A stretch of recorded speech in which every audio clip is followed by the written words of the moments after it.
Hi అండి, అందరూ ఎలా ఉన్నారు? ఈరోజు నేను వీడియోలో చూపిస్తుంది వెజ్ ఫ్రైడ్ రైస్. కుకింగ్ రాని వాళ్ళు కూడా ఈజీగా ఫ్రైడ్ రైస్ ఇంట్లో మనం హోటల్ స్టైల్లోని మనం ఇంట్లో ఉన్న వాటితోనే చేసుకోవచ్చు. ముందుగా ప్రీ హీట్ కడాయి తీసుకొని అందులో బిర్యానీ మసాలా సామాన్లు అన్నీ, దాల్చిన చెక్క, యాలకులు ఉంటాయి కదండి, ఆ సామాన్లు కొంచెం అంటే కొంచెమే వేసుకోవాలి. బాగా ఫ్రై చేసుకోవాలి. మరీ ఎక్కువగా తీసుకున్నా సరే అగర్ అనేది వచ్చేస్తుందండి. అంటే స్పైసీగా కావాలనుకునే వాళ్ళు ఇది పౌడర్ చేసి కూడా యూస్ చేయొచ్చు, పౌడర్ కూడా. కానీ నేను ఇక్కడైతే డైరెక్ట్గా మసాలా సామాన్లు తీసుకున్నాను, ఎందుకంటే ఎక్కువ స్పైసీగా ఉండడానికి. ఇక్కడ ప్రీహీట్ కళాయిలో ఆయిల్ వేసుకొని తర్వాత చిన్నగా కట్ చేసుకున్న క్యాబేజ్ ముక్కలను, అలాగే క్యాప్సికమ్ ముక్కలను, నెక్స్ట్ ఫ్రెంచ్ బీన్స్ ఉంటాయి కదండి, ఒక ఫ్రెంచ్ బీన్స్ ఒక 5-6 వరకు చిన్నగా కట్ చేసుకొని ఈ ప్రాసెస్ అంతా మనం హైలో పెట్టాలండి. స్టవ్ మెయిన్గా హైలో పెడితేనే ఈ ఫ్లేవర్ అంతా ఏంటంటే బాగా ఫ్రై అవుతాయి. 70% వరకు ఫ్రై చేసుకుంటే ఫ్రైడ్ రైస్ చాలా బాగా టేస్టీగా వస్తుందండి. కానీ సింపుల్ అండి, చాలా ఈజీగా అయిపోతుంది ఈ ప్రాసెస్ అంతా.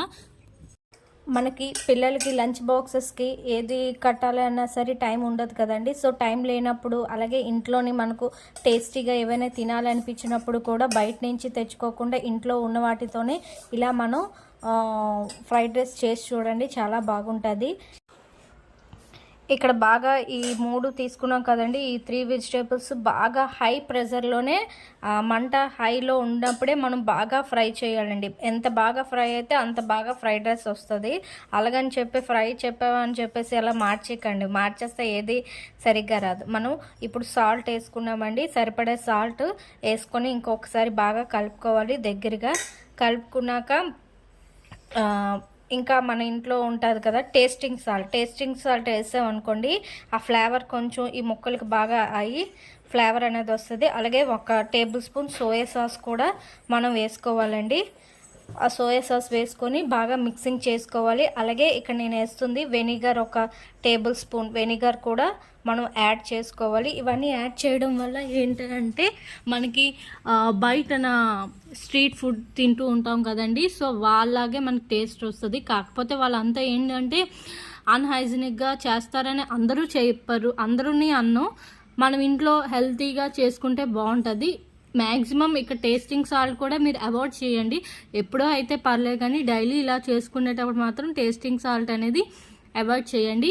ఇక్కడ నేను వేసుకునేది ఏంటి అంటే కారం అనుకుంటారా, కారం అయితే కాదు, అది ఆ కలర్ అలాగుంది. ఇక్కడ ఏంటంటే మసాలా, పన్నీర్ సబ్జీ మసాలా ఉంటుంది కదండి, మసాలా మనకి రెడీమేడ్గా దొరుకుతుంది. ఆ మసాలా 1 టేబుల్ స్పూన్ యాడ్ చేసుకుని మనకి ఇక్కడ ఆల్రెడీ మనం ఉడికించి పెట్టుకున్న రైస్ని, అదేనండి వాటర్ లేకుండా అత్తెసరన్నం కానీ లేదంటే గంజి వార్చిన అన్నం కానీ, అన్నం ఉడికేటప్పుడు కూడా మనం ఏం చేయాలి అంటే కొంచెం పలుకుగా ఉన్న రైస్ తీసుకోవాలి. మరీ మెత్తడిగా అయితే మాత్రం ఈ ఫ్రైడ్ రైస్ మనం ఇలా ఫ్రై చేస్తున్నప్పటికీ అన్నం ఏంటంటే ఇరిగిపోతూ ఉంటుంది. అలా కాకుండా కొంచెం పలుకుగా ఉన్నప్పుడే మనం అన్నం అనేది వాచ్ చేయాలి. సో ఇదంతా మనం కళాయిలో బాగా మిక్స్ చేయాలి. ఇది కూడా హై ప్రెషర్ మీదే మిక్స్ చేయాలి.